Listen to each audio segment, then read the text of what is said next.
GST में कुछ specified item है जैसे कि टोबैको एंड पान मसाला, इनके ऊपर अब जीएसटी का कैलकुलेशन पूरी तरह से बदल दिया गया है। इसको लेकर जीएसटी के पोर्टल पे एक प्रॉपर एडवाइजरी इशू कर दी गई है। अब उसी एडवाइजरी को मैं आपको सिंपल भाषा में एग्जांपल के साथ अच्छी तरह से इस वीडियो में समझाऊंगा ताकि आपको सारा डिटेल अच्छी तरह से समझ में आ जाए। ये इफेक्टिव है आपका 1 फरवरी 2026 से।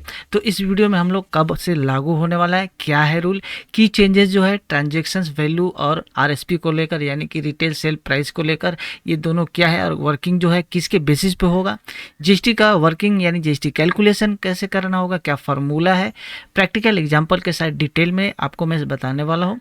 इनवॉइस एंड रिपोर्टिंग किस तरह होगा यानी कि इनवॉइस अब किस तरह बनेगा और उसका रिपोर्टिंग जो है ई वे बिल पे, ई इनवॉइसिंग के लिए और जीएसटी पोर्टल पे कैसे होने वाला है। इंपॉर्टेंट कैचेस है, गलती बिल्कुल मत करिएगा। चलिए बिना किसी देरी के वीडियो में हम लोग आगे बढ़ते हैं। अब देखिए ये जो है आपको इफेक्टिव होने वाला है 1 फरवरी 2026 से। इससे रिलेटेड जो है नोटिफिकेशन भी इशू कर दी गई है। नोटिफिकेशन 19/2025 और 20/2025 जो कि 31 दिसंबर 2025 में जारी किया गया था। ये इम्पैक्टेड जो नोटिफाइड गुड है उनके लिए, जैसे कि पान मसाला, सिगरेट, तंबाकू, इसके ऊपर है। अब पुराना जो वैल्यूएशन का जो मेथड था ना वो बिल्कुल चेंज हो गया, नया वैल्यूएशन का मेथड आ गया है। अब इसे समझ लीजिए कि पहले क्या होता था। पहले जीएसटी का जो वर्किंग होता था ना इन आइटम के लिए, वो उनका जीएसटी का ट्रांजैक्शन वैल्यू जो एक्चुअल सेल प्राइस होता था उसको लेकर उसको कंसीडर करके किया जाता था, जो कि अब बिल्कुल बदल गया है। अब जो है जीएसटी का वर्किंग जो है रिटेल सेल प्राइस या फिर एमआरपी जो रहेगा, पैकेट के ऊपर जो प्रिंटेड प्राइस रहेगा उसके बेसिस पे होगा। और अब जीएसटी का टैक्स इनवर्स अलग तरीके से बनेगा, कैसे बनेगा वो भी हम लोग आगे देखेंगे। इसको जीएसटी पोर्टल पे, ई इनवॉइसिंग के पोर्टल पे और ई वी बिल के पोर्टल पे कैसे रिपोर्ट करते हैं, कैसे जनरेट करेंगे वो भी हम लोग देखेंगे।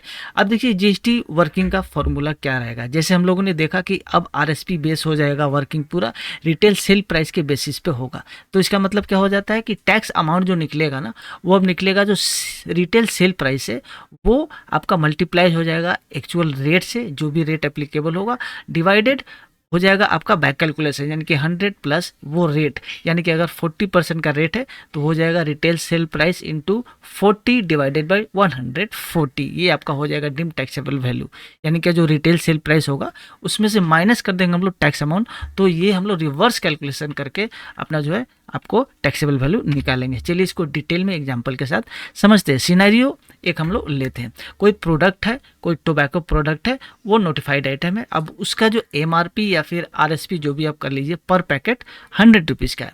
अब मान लीजिए रिटेलर ने, दुकानदार ने 1000 पैकेट बेचे तो उनका रिटेल सेल प्राइस कितना आया, 1 लाख रुपया आया। अब इस पे मान लीजिए 40% का जीएसटी लगता है।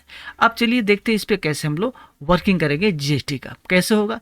अब यहाँ पे देखिए 1 लाख का पूरा आरएसपी था, यानी कि टोटल 1000 पैकेट बेचने पर 1 लाख रुपया आरएसपी आया। उस पर 40% का रेट लगा जीएसटी का, तो 1000 इंटू 40 डिवाइडेड बाई 140 सॉरी करिएगा, तो आपका ये जो टैक्स अमाउंट निकल के आ जाएगा जीएसटी का अमाउंट, यानी कि 28,571 रुपया 43 पैसा ये जीएसटी होगा पूरे पर। अब यहाँ पे एक बात ध्यान दीजिएगा, ये जो हम लोग जीएसटी अमाउंट का कैलकुलेशन किए या सिर्फ हम लोग जीएसटी अमाउंट निकाले हैं, ये सिर्फ जीएसटी कैलकुलेशन के लिए ही एप्लीकेबल होगा।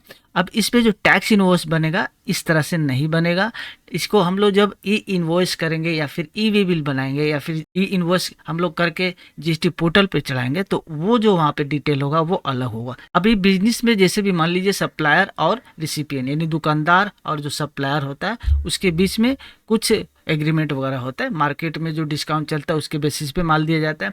मान लीजिए ग्रोस अमाउंट 80,000 का माल किसी सप्लायर ने रिसिपिएंट को दिया, वहाँ पे कोई स्कीम वगैरह चला जिसके तहत डिस्काउंट दिया गया उसे 20,000 का, तो एक्चुअल सेल जो एक्चुअल अमाउंट जो रिसीव होगा सप्लायर को वो 60,000 ही रिसीव होगा।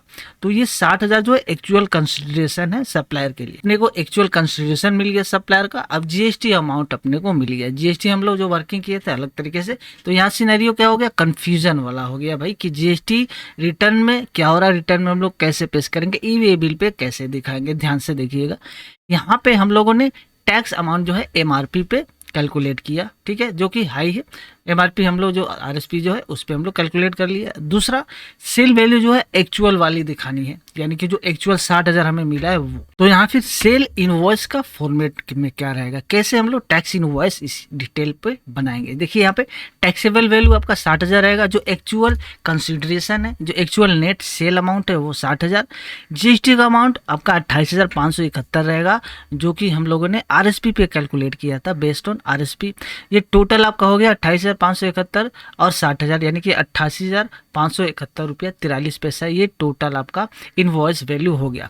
अब इसके बेसिस पे जो है टैक्स इनवॉइस जीएसटी में बनेगा और इसी के बेसिस पे जो है जीएसटी पोर्टल पे भी रिपोर्टिंग होगी।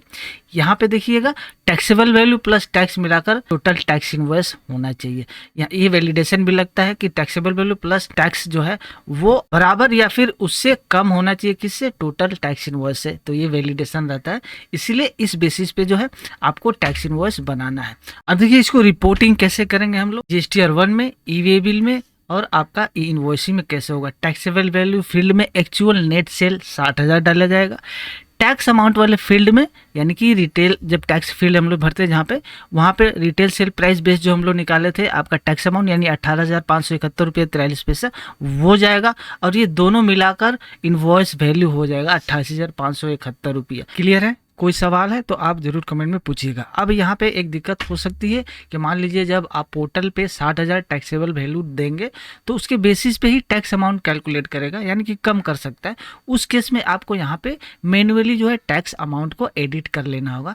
तो दोस्तों आशा करता हूँ वीडियो आपको समझ में अच्छी तरह से आ गई होगी। सारे पॉइंट जो है इस एडवाइजरी को अच्छी तरह से आपको समझ में आ गए होंगे कि किस तरह टैक्स का हम लोग इनवॉइस क्रिएट करना है, किस तरह से टैक्स अमाउंट कैलकुलेट करना है, किस तरह पोर्टल पे अपने शो करना है, किस तरह ई वे बिल वगैरह बनाना है। अगर कोई मन में सवाल अभी भी है तो आप कमेंट में जरूर पूछ लीजिएगा। वीडियो अगर अच्छी लगी तो एक लाइक जरूर कर दीजिए, चैनल को सब्सक्राइब करके बेल आइकन को ऑल पर सेट कर लीजिए ताकि ऐसे इन्फॉर्मेटिव वीडियो आपके पास जीएसटी और इनकम टैक्स रिलेटेड पहुँचती रहे। मिलते हैं नेक्स्ट वीडियो, तब तक के लिए थैंक्स फॉर वॉचिंग। जय हिंद।